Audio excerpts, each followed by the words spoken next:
আল্লাহ বলছেন হাদিসে কুদসির মধ্যে, আনা ইনদা জান্নি আবদি বি, তোমার ব্যাপারে, আমার ব্যাপারে, সমস্ত মানুষের ব্যাপারে, সমস্ত জিনের ব্যাপারে আল্লাহ তোমাকে কত ভালোবাসে রে হতভাগা, কত ভালোবাসে আল্লাহ তোমাকে। শুনো আদমের সন্তান, আল্লাহ বলছেন, আল্লাহ দেশের প্রাইম মিনিস্টার আর কি বলে যে মুখ্যমন্ত্রী বলেন না, রাজা কোনো বাদশা বলেন না, স্বয়ং মহাস্রষ্টা বলছেন যে আনা ইনদা জান্নি আবদি বি, আমি আল্লাহ আমাকে নিয়ে আমার বান্দা যেই মতো ফিল করে, আমি আল্লাহ আমার বান্দাকে নিয়ে সেই মতোই ফিল করি। সুবহানাল্লাহ, জোরে বলেন সুবহানাল্লাহ। তার মানে কি বুঝতে পারলাম? আপনি যদি মনে মনে বলেন আল্লাহ আমি তোমার বান্দা, আল্লাহও মনে মনে বলছেন বান্দা তুই আমার বান্দা। সুবহানাল্লাহ। আল্লাহ বলছেন আনা ইনদা জান্নি আবদি বি, আমার বান্দা আমাকে নিয়ে যেই মতো ফিল করে, অ্যাজ লাইক দ্যাট আমিও ওই মতোই আমার বান্দাকে নিয়ে ফিল করি। আল্লাহ বলছেন ফাইন জাকারানি ফি নাফসিহি, দুনিয়ার জমিনে কোন যদি বান্দা আমার মনে মনে আমার জিকির করে, এই চুপচাপ স্টপ থাকো সবাই, ঠিক? একটাও মুখ দিয়ে কথা যেন বের না হয়।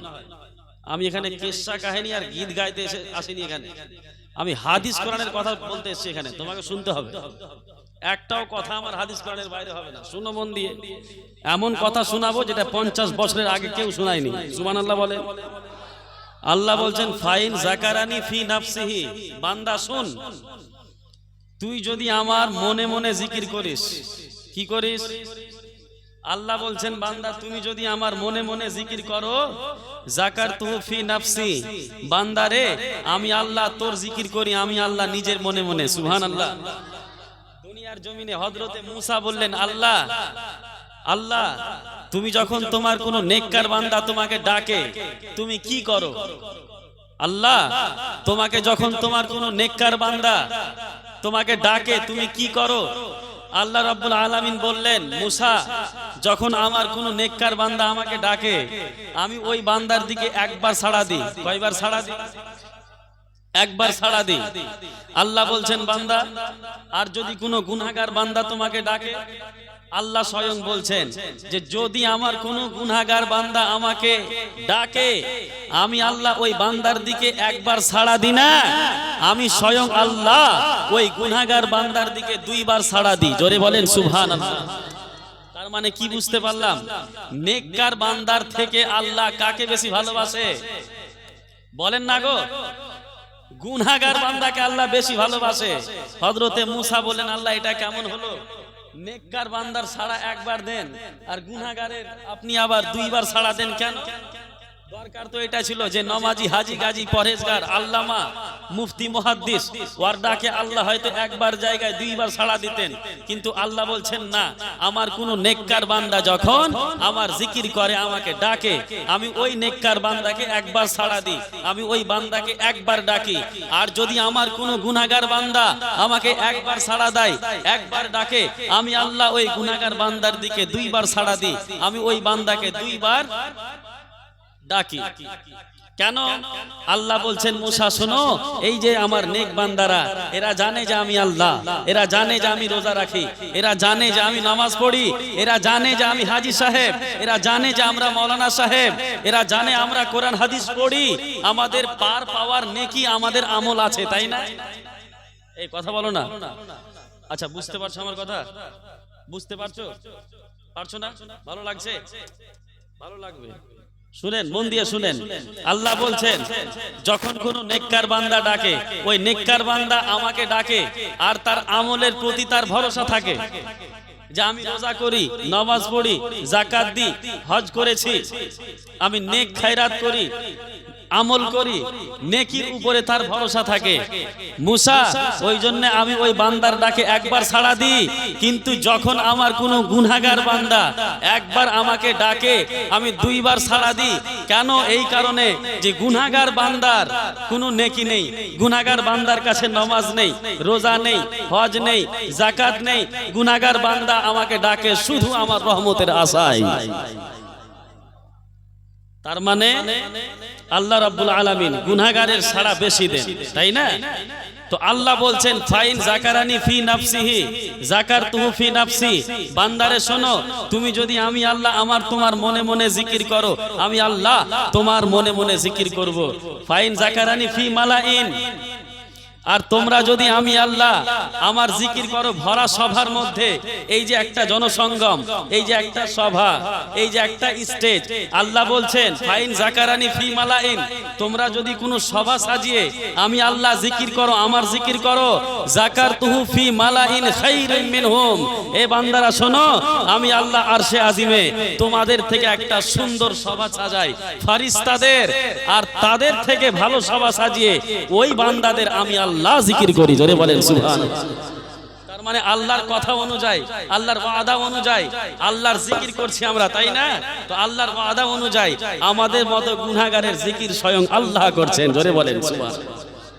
আল্লাহ বলছেন বান্দা শোনো, তুমি যদি আমার দিকে ফাইন তাকাররাবা ইলাইয়া বিশিবরিন, তুমি যদি আমার দিকে এক গজ যদি ফিরে এসো রে বান্দা, তাকাররাবতু ইলাইহি জিরাআ, তুমি যদি আমার দিকে এক আঙ্গুলের পরিমাণ যদি ফিরে এসো, আমি আল্লাহ তোমার দিকে এক গজ ফিরে যাব। ফাইন তাকাররাবা ইলাইয়া জিরাআন, এ গুনাহগার বান্দা, তুমি যদি আমি আল্লাহ আমার রহমতের দিকে, আমার জিকিরের দিকে তুমি যদি এক গজ ফিরে এসো, তাকাররাবতু ইলাইহি বাআ, আমি তোমার দিকে দুই গজ ফিরে যাব। জোরে বলেন সুবহানাল্লাহ। আল্লাহ বলছেন ফাইন আতানি ইয়ামশি, যদি আমার কোনো বান্দা আমার জিকিরের দিকে, আমার মসজিদের দিকে, জিকিরের দিকে, জালসার দিকে যদি আমার কোনো বান্দা হেঁটে হেঁটে আসে, আতাইতুহু হারওয়ালা, তো আমি আল্লাহ স্বয়ং আমার কুদরতি পা দিয়ে ওই বান্দার দিকে, ওই বান্দার গুনাহ মিটার জন্য ওই বান্দার দিকে আমার কুদরতি পা দিয়ে আমি আল্লাহ দৌড়ে দৌড়ে যাই। জোরে বলেন সুবহানাল্লাহ। আল্লাহ আপনাকে কত ভালোবাসে। আল্লাহ চায় যে কোনো একটা বাহানা পেয়ে যাক যাতে তোমার অতীতের সমস্ত গুনাহ খাতা মাফ হয়ে যায়। আল্লাহ তোমাকে কত ভালোবাসে হতভাগা মুসলমান, তুমি জানো? তুমি জানোই না? তোমার বাবা মা, পাড়া প্রতিবেশী, আত্মীয় স্বজন, তোমার স্ত্রী, ছেলে মেয়ে, পৃথিবীর সমস্ত জিনিসের থেকে আল্লাহ তোমাকে বেশি ভালোবাসে। সুবহানাল্লাহ। হযরতে ইয়াকুব আলাইহিস সালামের নাম শুনেছেন? তার ছেলে হযরতে ইউসুফ দীর্ঘ 30 বছর পর্যন্ত বাবার সাথে কোনো দেখা নেই, ভাইরা কুয়াতে ফেলে দিয়েছিল। হযরতে ইয়াকুব আলাইহিস সালাম ইউসুফের গামে, ছেলের গামে কান্না করতে করতে করতে নিজের চোখের দৃষ্টি হারিয়ে ফেলেছিলেন। তিনি অন্ধ হয়ে গিয়েছিলেন। যখন হযরতে ইয়াকুব মিশরের রাজত্ব করতে হযরতে ইউসুফকে দেখলেন, খবর পেলেন দীর্ঘ 30 বছর পর ইয়াকুব আলাইহিস সালাম যখন ইউসুফের সাথে দেখা করলো, হযরতে ইউসুফকে দেখার পরে ইয়াকুব আলাইহিস সালাম বেহুশ হয়ে গেলেন। সুবহানাল্লাহ। তার চোখে জল দেওয়া হলো, আবার ইউসুফকে দেখতে পেলেন, আবার বেহুশ হয়ে গেলেন। আবার চোখে জল দেওয়া হলো, আবার ইউসুফকে দেখলেন, আবার বেহুশ হয়ে গেলেন। পরস্পর 3 বার ছেলের সাথে কত মোহাব্বত ছিল, তিনি বেহুশ হয়ে গেলেন ছেলেকে দেখে। সাহাবায়ে কেরামরা জিজ্ঞাসা করলেন, ইয়া রাসূলুল্লাহ, ইয়া হাবিবাল্লাহ, নবী গো, এর থেকে কি ভালোবাসা পৃথিবীতে কেউ কাউকে করতে পারে? এর থেকে কি বড় ভালোবাসা কেউ কারো সাথে করতে পারে? আল্লাহর রাসূল সাল্লাল্লাহু তাআলা আলাইহি সাল্লামের চোখ দিয়ে জল বেরিয়ে আসলো। আল্লাহর রাসূল বললেন, ফাবি ইজ্জাতে রাব্বি ওয়া জালালি, হে আমার সাহাবীরা শোনো, পৃথিবীর জমিনে আমার সমস্ত গুনাহগার বান্দা, পৃথিবীর জমিনের আমার সমস্ত উম্মতিকে আমার মহান আল্লাহ এর থেকে, ইয়াকুবের থেকে 70 গুণ বেশি ভালোবাসেন। সুবহানাল্লাহ। একজন দুইজনকে নয়, শুধু আলিমকে নয়, হাজী সাহেবকে নয়, আল্লাহর রাসূল বলছেন ইয়াকুব যেই মতো তার পুত্র ইউসুফকে ভালোবাসতেন, তার থেকে 70 গুণ ভালোবাসা আমার আল্লাহ আমার উম্মতের প্রত্যেকটা মানুষকে ভালোবাসে। সুবহানাল্লাহ। কেন ইমাজিন দ্যাট, কে আল্লাহ আপনাকে কত ভালোবাসে। আরে মুসলমান, ভাটিয়া সমাজ, বাদিয়া সমাজ, শুধরে যাও, আল্লাহর পথে এসো, আল্লাহর জিকিরের দিকে এসো, আল্লাহকে চিনতে শিখো, আল্লাহ দিল্লা করো, জিক্র আজকার করো। কতদিন জাহালাতে ডুবে থাকবা? ইসলাম ঈমান থেকে কতদিন এই মতো অজ্ঞ থাকবা? এটা ইসলাম নয় যে শুধু জুম্মার দিনে নামাজ পড়ে নিলাম বা 5 ওয়াক্তের নামাজ পড়ে নিলাম আর শরীয়তের সমস্ত বিধি বিধানকে উলঙ্ঘ করে তার এগেইনস্টে আমি কাজ করব। মুসলমান হতে পারবেন না আপনি। প্রকৃতপক্ষে মুমিন মুসলমান হতে হবে। সম্মানিত সুধী, আল্লাহ আপনাকে কত ভালোবাসে, উম্মতে মুহাম্মাদিয়াকে কত ভালোবাসে। আল্লাহ বলছেন, বান্দারে তুমি দেখতে চাও যে তোমাকে আমি কত ভালোবাসি? আল্লাহর রাসূল বলছেন, মান সামা রমজানা ঈমানাও ওয়া ইহতিসাবা গুফিরা লাহু মা তাকাদ্দামা মিন যামবিহি। এ বান্দায়ে মুমিনেরা শোনো, তোমরা আমার হাবিবের উম্মত, তোমরা আমার হাবিবের উম্মত। আমি তোমাদেরকে আযাব দিতে পারবো না, তোমাদের জন্য আমি কিছু অপরচুনিটি রেখে দিয়েছি। যেই কাজগুলো করলে আমি আল্লাহ তোমাদের গুনাহ খাতা মাফ করে দিব, যেই কাজগুলো করলে আমি আল্লাহ তোমাদেরকে ক্ষমা করে দিব। আল্লাহু আকবার। 11 মাস পর্যন্ত আপনি ছোট ছোট গুনাহে সগীরাগুলো করলেন, আল্লাহ কত আপনাকে ভালোবাসে, আল্লাহ কত আপনাকে ভালোবাসে। আল্লাহ চান আপনারা সকলেই জান্নাতে যান। আল্লাহ বলছেন, বান্দা 11 মাস পর্যন্ত ছোট ছোট গুনাহ করে নিরাশ হয়ে যেও না, আমার রহমত থেকে দূরে সরে যেও না। শোনো, আমি আল্লাহ তোমাদের কাছে 1 মাস রমজান মাসে রোজা দিলাম। মান সামা রমজানা ঈমানাও ওয়া ইহতিসাবা গুফিরা লাহু মা তাকাদ্দামা মিন যামবি।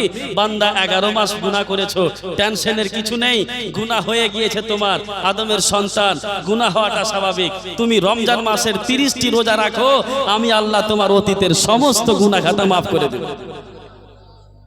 বুখারী শরীফের হাদিস, আল্লাহর রাসূল বলছেন, মান সামা রমজানা মিন আউয়ালিহি ইলা আখিরি খারাজা মিন যুনুবিহি কা ইয়াউমিন ওয়ালাদাতহু উম্মুহু। সুবহানাল্লাহ। আল্লাহর রাসূল বলছেন, যদি আমার উম্মতির কোনো মানুষ রমজান মাসের শুরু থেকে নিয়ে শেষ পর্যন্ত 30টি রোজা রাখতে পারে, সেই আমার বান্দায়ে মুমিন, সেই আমার উম্মতি গুনাহ থেকে, অতীতের সমস্ত গুনাহ থেকে এই মতো পাক পবিত্র হয়ে যায় যে আজকেই যেন তার মা তাকে দুনিয়ার আলো দেখালেন, আজকেই যেন তার মা তাকে জন্ম দিলেন। সুবহানাল্লাহ। যেই মতো নমৌলুদ একটা বাচ্চা আজকে জন্ম হলে তার জীবনে কোনো গুনাহ থাকে না, আল্লাহ আপনাকে 11 মাস পর রমজান মাস দিলেন যে বান্দা 1 মাস রোজা রাখো আর অতীতের সমস্ত গুনাহ খাতা মাফ করিয়ে দাও। সুবহানাল্লাহ। আল্লাহ কত ভালোবাসেন, দেখছেন? আচ্ছা, এবার একটা প্রশ্ন মানুষের মাথায় জাগতে পারে যে হুজুর, দেখা গেল কোনো কারণে আমি রোজা রাখতে পারলাম না, তো আমার গুনাহ মাফ হবে না, তাই না? প্রশ্ন হতে পারে তো যে হুজুর, দেখা গেল কোনো কারণে আমি রোজা রাখতে পারলাম না, তো আমার কি গুনাহ মাফ হবে না? আল্লাহর রাসূল বলছেন, না রে বান্দারা, টেনশনের কিছু নেই। মান কামা রমজানা ঈমানাও ওয়া ইহতিসাবা গুফিরা লাহু মা তাকাদ্দামা মিন যামবি।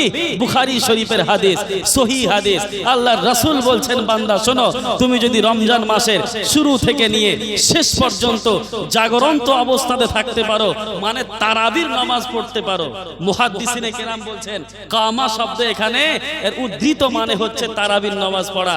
তার মানে আপনি যদি রোজা না রাখতে পারেন আর রমজান মাসের যদি 30টি যদি তারাবির নামাজ পড়তে পারেন 30 দিন, আল্লাহর রাসূল বলছেন আল্লাহ রাব্বুল আলামিন সেই বান্দার অতীতের সমস্ত গুনাহ খাতা মাফ করে দেবেন। আচ্ছা হুজুর, দেখা গেল রমজান মাসের রোজাও রাখতে পারলাম না, দেখা গেল তারাবির নামাজও পড়তে পারলাম না, তাহলে কি আমাদের গুনাহ মাফ হবে না? আল্লাহর রাসূল বলছেন, টেনশনের কিছু নেই বান্দারা, আমি আল্লাহ, আমি নবী, আমাকে আল্লাহ খুব ভালোবাসে, তোমরা আমার উম্মতি শুনো। আল্লাহর রাসূল বলছেন, মান কামা লাইলাতাল কদরে ঈমানাও ওয়া ইহতিসাবান গুফিরা লাহু মা তাকাদ্দামা মিন যামবি। এ বান্দায়ে মুমিনেরা শোনো, তোমরা যদি কোনো কারণে রোজা না রাখতে পারো, তোমরা যদি কোনো কারণে রমজান মাসের তারাবির নামাজ না পড়তে পারো, যদি তোমরা লাইলাতুল কদরের রাতে একটি রাত যদি আমার দরবারে এসে, আমার মসজিদে এসে তোমরা জিক্র আজকার করতে পারো, একটি রাত যদি আমার ইবাদত করে অতিবাহিত করতে পারো, গুফিরা লাহু মা তাকাদ্দামা মিন যামবি, আল্লাহ তোমারও অতীতের সমস্ত গুনাহ খাতা মাফ করে দিবে। সুবহানাল্লাহ, সুবহানাল্লাহ, মাশাআল্লাহ, বহুত খুব। আল্লাহ আপনাকে কত ভালোবাসে জানেন, আমরা বুঝি না। আর সব থেকে বড় জিনিস কোথায়, এই যে আমাদের বাদিয়া ভাটিয়া সমাজে 95% দেনবর মানুষ এমন আছে যারা এখনো প্রকৃত পক্ষে মুমিনও না, মুসলমানও না। কেন বলছি কথাটা? এই জন্য বলছি যে আমাদের মধ্যে, আপনাদের মধ্যে আমি অনেক জায়গাতে ঘুরেছি, দেখেছি সব থেকে নমাজি কম, সব থেকে কম নমাজি যদি কোনো জায়গাতে আছে, কোনো গোষ্ঠীতে আছে, তো সেটা হচ্ছে বাদিয়া ভাটিয়া সমাজ। এদের বড় বড় যুবকের মুখে, বড় বড় মানুষের মুখে সুবহানাল্লাহ নেই, মাশাআল্লাহ নেই, জাযাকাল্লাহ নেই, ফি আমানিল্লাহ নেই, সালাম নেই। আল্লাহর রাসূল বলছেন কিয়ামতের একটা বিশাল বড় আলামত হচ্ছে এই যে দুনিয়া থেকে সালামকে উঠিয়ে নেওয়া হবে। তার মানে মানুষ একে অপরকে সালাম করা ছেড়ে দিবে। আজকে আমরা তাই করছি। আরে মাদ্রাসার শিক্ষক পর্যন্ত আমরা সালাম করছি না। আমি আজকে এখানে দুদিন থেকে এসেছি, কত লোক আমার পাশে দিয়ে আসলো গেল, সালামটুকুও করার সময় নেই। আল্লাহর রাসূল বলছেন কিয়ামতের বিশাল বড় একটা আলামত হচ্ছে সালামকে উঠিয়ে নিতে, সালামকে উঠিয়ে নেওয়া হবে।